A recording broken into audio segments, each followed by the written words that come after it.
My name is Reverend 𝐏𝐂𝐆𝐕 I've been a recorder of the General Assembly. This year will be my 20th anniversary as a recorder.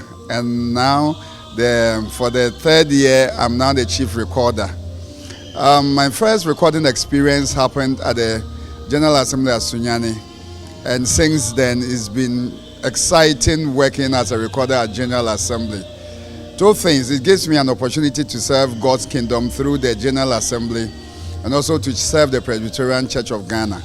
And secondly, it also enables me to know the trends in the church, how decisions are arrived at, what led to what decisions, how arguments are made, the discussions that eventually culminate in the decision making. So it has enabled me to know how the church has been moving for the past 20 years that I've been a recorder at the General Assembly. Sometimes I look forward to a day that I will exit as a recorder, but the joy of the work keeps me coming back.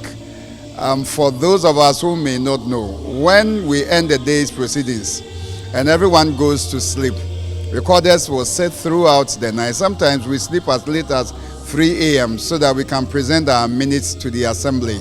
And yet, if we sleep at 3 a.m., by 7 we should be ready to start the day's work. It's challenging, it's tasking. Sometimes it drains you. When we are done with the assembly and we get back home, that is when we clear all the arrears of sleep that we didn't have whilst we were at General Assembly. But me and my team, we are grateful to God for giving us this opportunity to serve His kingdom in the Presbyterian Church of Ghana. To qualify as a recorder of the General Assembly, you must be a very good Presbyterian and a very good Christian, because the work demands that we record exactly what was said and what happened. You can't twist it. You can't put your own thinking there. So you need to be a person of integrity. Definitely, we are writing English, so your grammar and your language should be good. You should be able to type very fast on your laptop or the desktop, and then you also have to meet the requirements of the Clerk of General Assembly, because he is the person who selects who a recorder will be. And so once you check all the boxes according to the Clerk of Assembly, then you become a recorder. And you must also be someone who is ready to work in a team.